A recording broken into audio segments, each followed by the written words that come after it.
move. He will shoot, and he will score!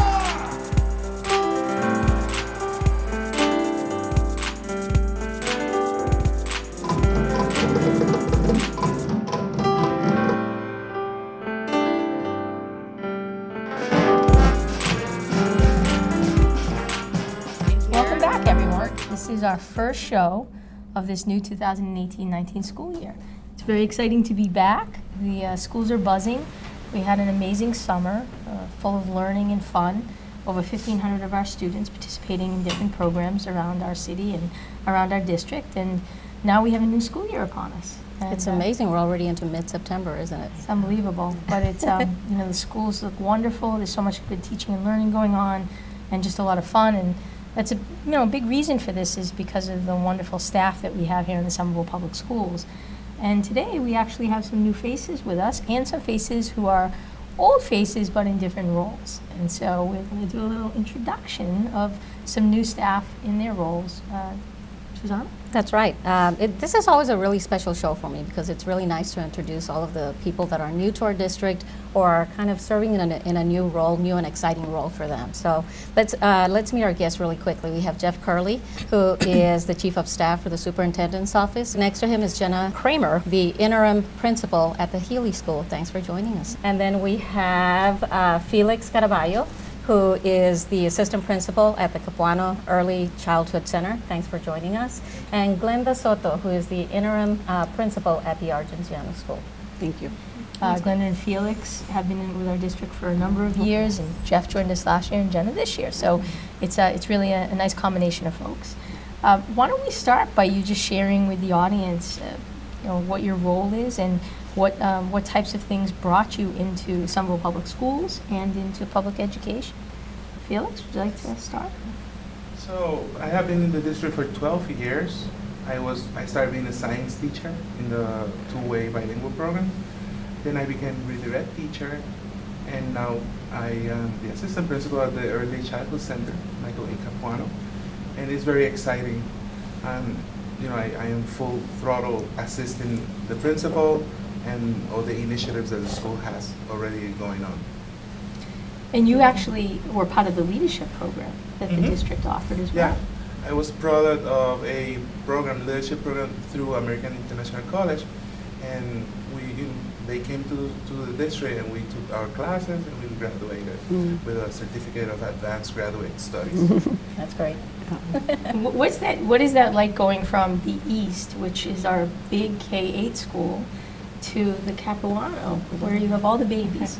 It's a little bit of a transition, but since I was redirect for 2 years in the lower grades, I was already called upon the little ones, kinder and first grade, were the ones who had the most rapport with me. And but in terms of the diversity, it's the same. The Capuano has 21 languages represented in the school, and I like to be there for those parents that approach me already and they talk to me in my own language or in my other languages I also speak Portuguese, so they come and talk to me in Portuguese as well. So I really like that fact. Capuano is such a happy place. I always say, if you're having a bad day, just go to the Capuano. That's right. The little students will just make you smile all day long. Yeah. Jenna, how about for you? So I've been in education for 20 years, which I can't believe it.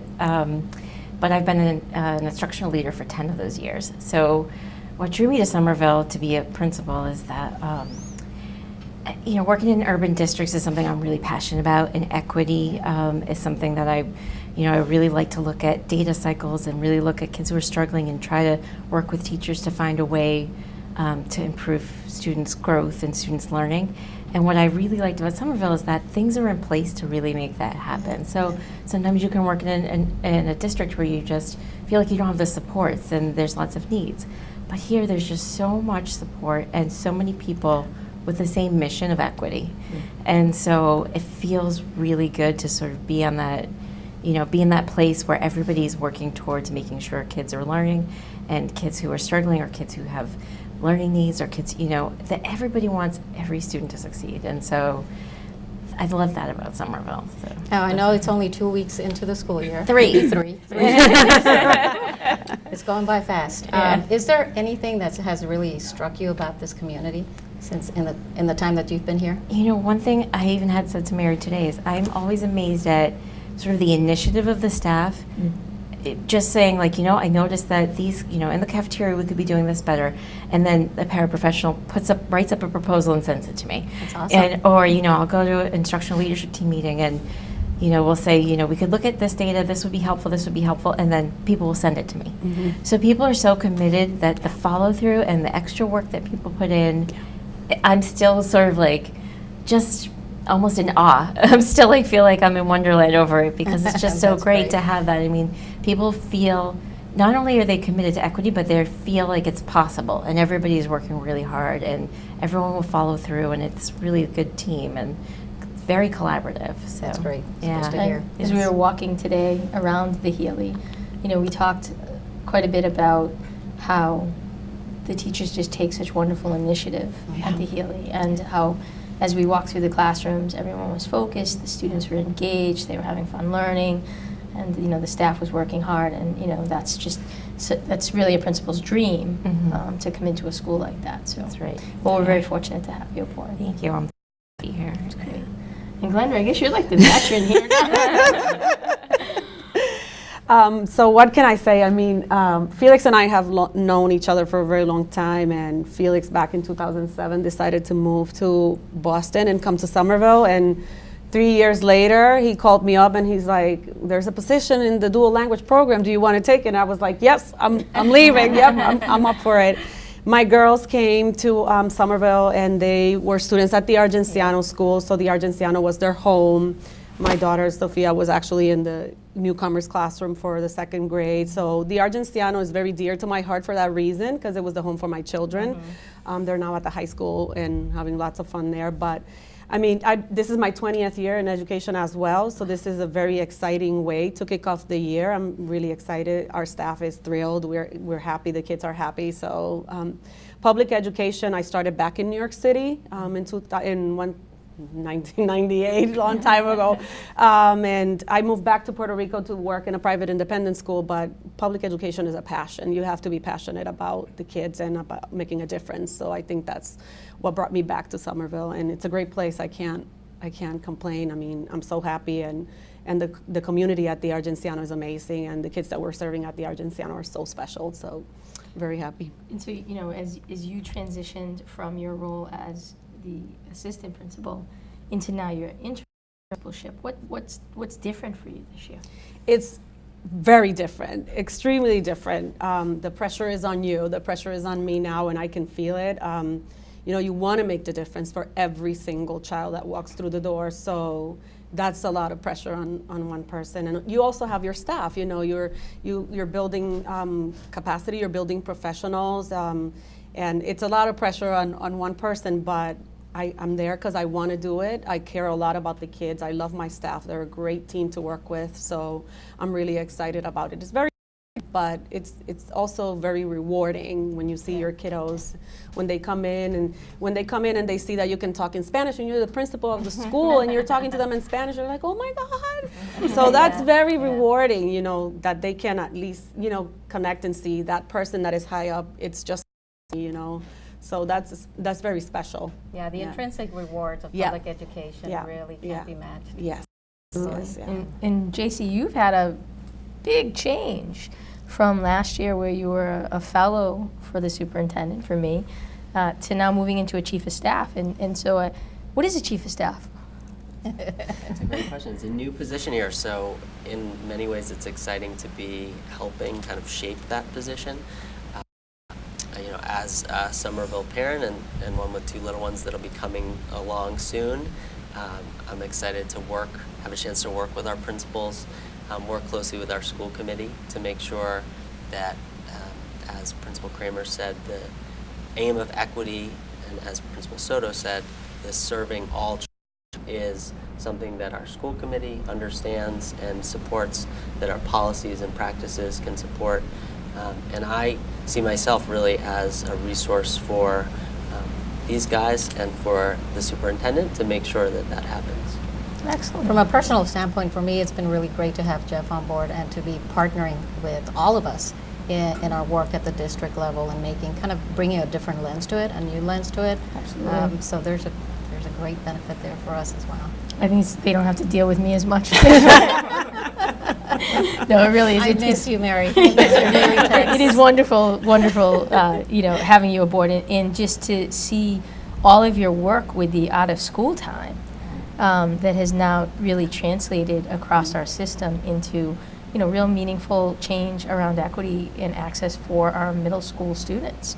And that's, something that you took a lot of responsibility last year and proved yourself with, and I think it's sticking in a very positive way. Thank you. Yeah, I'm really excited. We have break now at the Argenziano, but serving students across the district. Yep.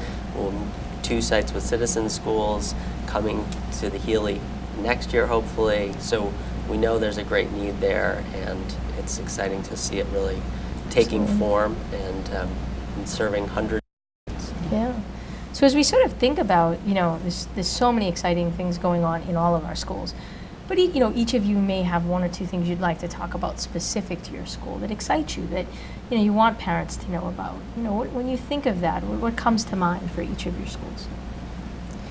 I can start. I'd say, the Healey has been a pioneer in project-based learning, which now, when they started, and I only know through their history, but when they started, it wasn't widely known what it was, but they really followed with fidelity and found out how to really get kids to engage in an inquiry process and get excited about what they're learning. And so now project-based learning, we're a project-based learning school. And I think that's, it's amazing. And sometimes we say, when you're teaching and you're not teaching project-based learning, you're teaching the traditional way, you're looking at you're like, I have to get to that standard, or I've got to get through this unit. And you're looking at the clock, but the kids aren't.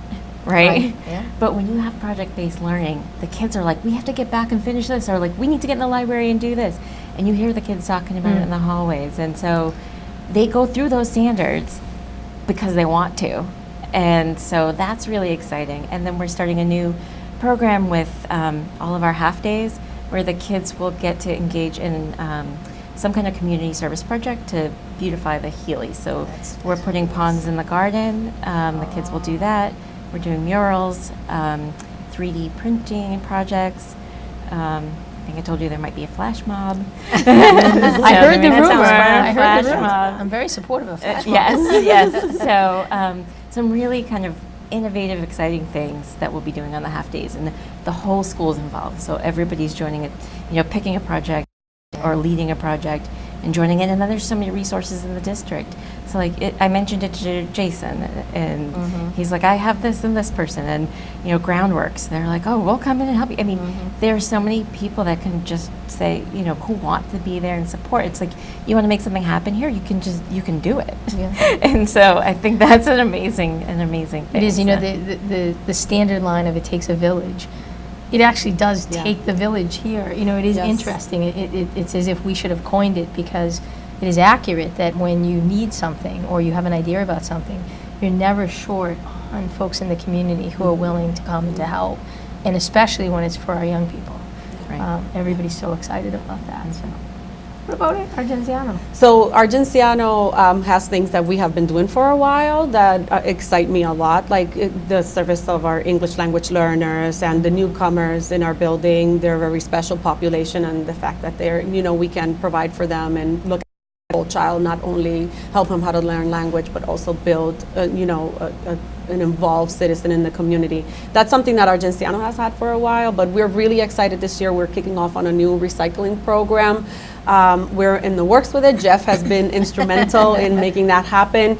And the work of that came through a club. There was a green club, and one of our parents was really involved in that green club, and the students actually wanted to do something more.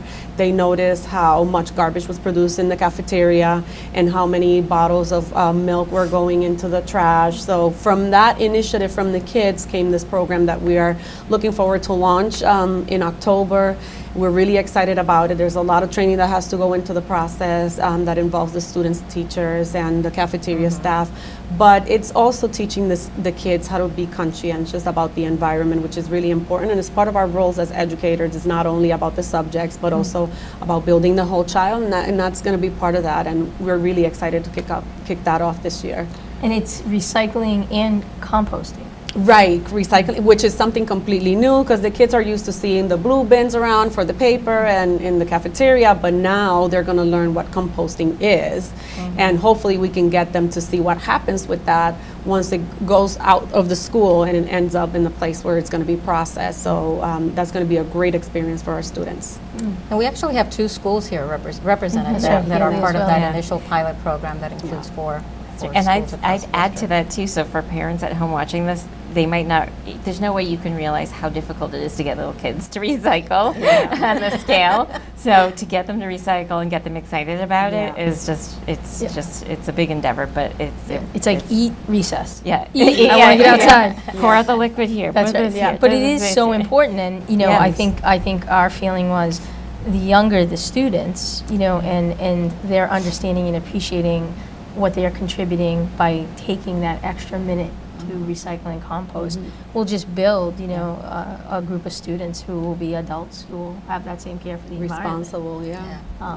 Yeah, absolutely. Jeff, you're working on quite a few things. Working The recycling across being quite a one few of them. schools. Yeah.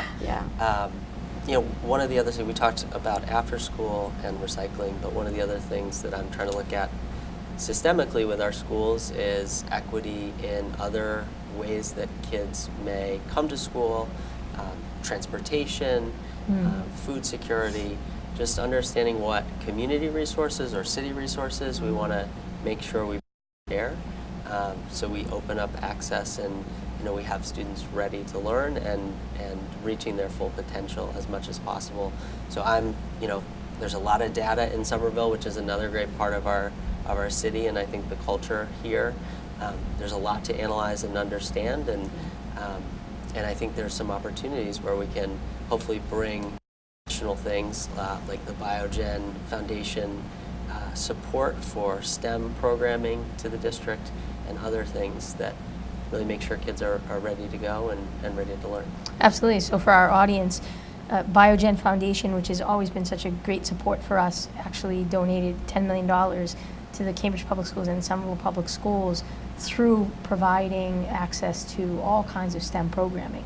And so many of the partners we had begun working with are now going to be able to work more regularly with us and in more schools. And that's just a wonderful thing, both for spreading STEM education, but to just point about equity, ensuring that students that most need support actually are getting it and getting access to that. So we're really excited about that. In terms of the recycling for a minute, so we've talked about Argenziano and Healey. What other schools are going to pilot for the recycling and compost? Yeah, it's great. So we will be starting up, we actually started up at the Kennedy School with a soft launch there to get students ready to go kind of early in the routine.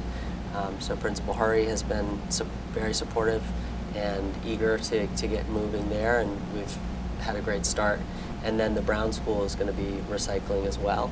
And our hope is we have a chance to study this and kind of see how it goes with students to, I think our expectation is students will get into that routine, it'll become easier over time, and hopefully this is something that we can bring to our other schools. That's right. Now, this is an expansion of an existing recycling program. We've been recycling single-stream paper products for a number of years to the tune of how many That's a great tons? point. So we recycle about 2 tons each week across all of our schools. Isn't that amazing? So a lot of that comes from our students recycling in their classrooms, our kitchens recycling boxes. that's right. So this is building on momentum that the district has already had.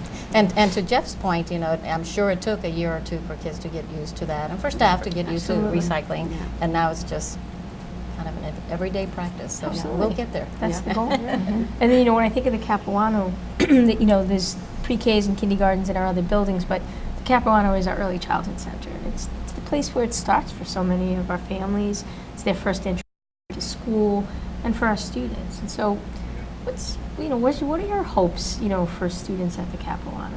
Well, Capuano is very special, as you say, because it's like whether, regardless if they had older siblings, it's the kids' first experience in school. And if they don't have any siblings, it's the parents' experience in the system. So we need to provide like a, comforting system for them to feel welcome.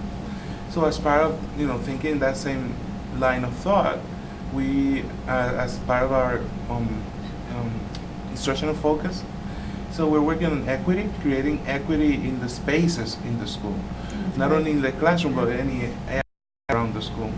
But right now we're focusing with the classroom. So teachers in their grade level meetings and in their during PD, they're analyzing the room. Is the room showing equity?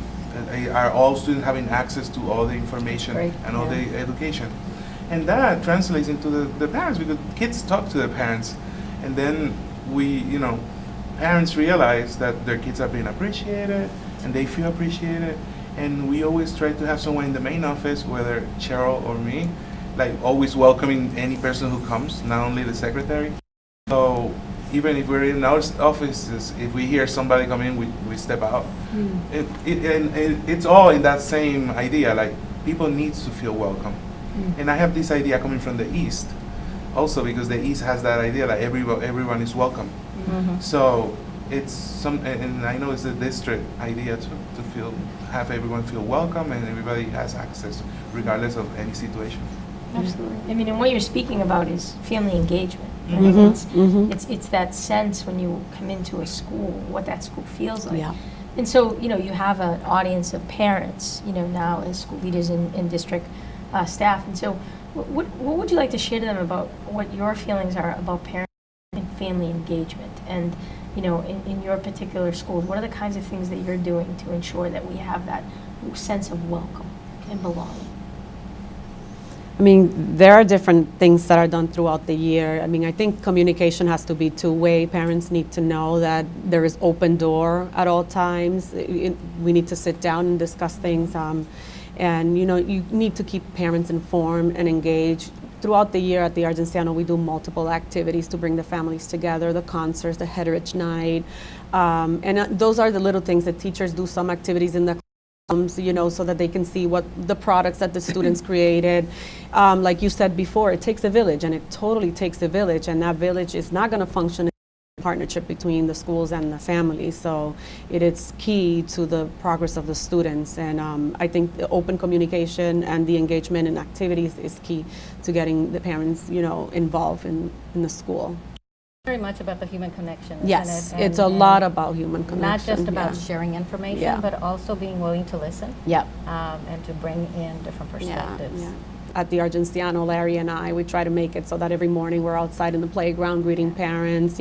Some people would want to tell you right away. They need to see that you're there and that, that you connect with the kids and with them on a daily basis. Yeah, that's right. That's great. And I would like to, it's very important to do this at the beginning of the year, because always at the beginning of the year, the parent has the buzz or the energy.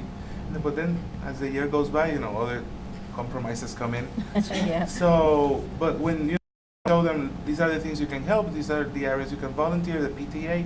Yeah. So then they feel that they're, that they can be part of the community, which Yeah. is our final goal, to Right. have them feel part of the educational community.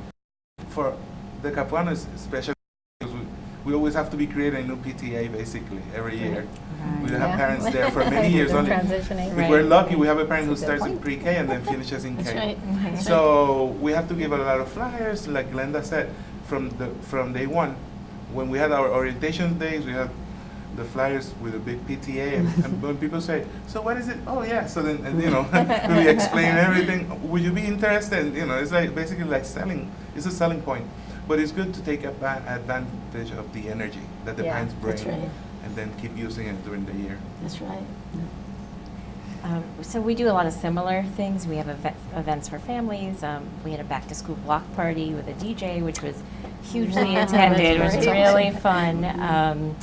And a potluck for the middle school, and that I was amazed. Almost every family was there, and there was so much food. It was amazing. But in addition to that, so we realized that at those events we have wide a range of families. Everybody's coming to the events. But on our teams, our site council or our parent council board, we had a lot less diversity, almost no diversity. So that's a conversation we're having right now in recruiting families to be able to be in policymaking positions, or and so the site council just decided or voted to sort of block out 2 positions that would be filled just for diverse families, because right now it's not. So we're actively recruiting families to be on the committee so they can have a voice in how the school is run, what happens in the budget, and and you need a wide range of voices to be able to do that, to reflect the schools. So that's our next step. That's great. That's great. So as you think about this year, and you think forward to June, what's your hope for the students? Either for the district, for all students, or for the students in your schools. What's your hope that by the end of this year, it's something that you've been able to impact and for students to come away with? What does that look like? I would say our goal, our ultimate goal, is that students feel that we do care about them, and that we're not there only because it's a job, because of a salary. No, we're there because we genuinely care about them, and that's why we make every effort to show them and the parents that we're there to help them 24/7. I hope that my students at the Argenziano school are able to find a community in which they can connect. They feel welcome, they are happy. I love it when kids tell me this feels like my second home, because then you can see that there is that connection. And I hope that they feel happy to come every day, and they're having fun and they're learning at the same time. So being able to make that connection with them, and that it means all. It means every single one of them, the Spanish-speaking students, the Portuguese-speaking students, and the Nepali-speaking students, so that they can find someone in that building that they can connect to, because one person is going to make a difference in one child's life. So we hope that at the Argenziano we can do that for our kids. That's wonderful. What about from the district level? Yeah, I think it's similar in building systems that allow for those relationships and supports to be in place for all kids, that they can feel both a challenge and push to learn and grow, but also that they have what they need to be ready to learn and to make those connections with teachers and with staff in their buildings every day. And so that's what I'm aiming for and trying to support as much as possible on the district level. That's great. I always look for kids to own their learning and to be really excited about it. And I think when all kids own their learning, then you see a really successful school. So like this sense of agency, that this is my school, this is what I'm. I want to ask questions. I want to go deeper into this. This is my school, so I can do that. I can go to the library and look at this book. So this agency over their learning, and when I think you see that, it really evens out the playing field when everyone feels like it's their school. So that's what I look for a lot, is who's owning the learning, who feels like it's their school. A lot of great hopes for the end of the year. What's your hope? My hope is that we can have an impact, positive impact on every child, and that they leave at the end of the school year feeling like this is a wonderful community, this is where I want to be, and I can't wait to come back. That's right. That's great. Awesome. And my hope is that school's so engaging and so fun that students don't want to look at their cell phones. Because that would be a real test of students feeling completely into their learning and completely feeling like they don't need a distraction or something else, but that this is where they belong and this is where they're going to get everything that they need, not on a screen. So hopefully we can accomplish all of that this year, but some really nice dreams. So believe it or not, and I know our guests will be shocked, the show is almost over. We're out of time. A half an hour goes by so fast, but there are some thanks that we'd like to give and some reminders. Yes. Just a quick reminder to please stay connected. Visit our website and follow us on social media to learn what's happening in the district and in our schools. That's right. And we'd like to thank our guests, obviously. And then for the show, we can't do this without this amazing staff. That's right. Which is in another location now this year, so there's lots of newity to it.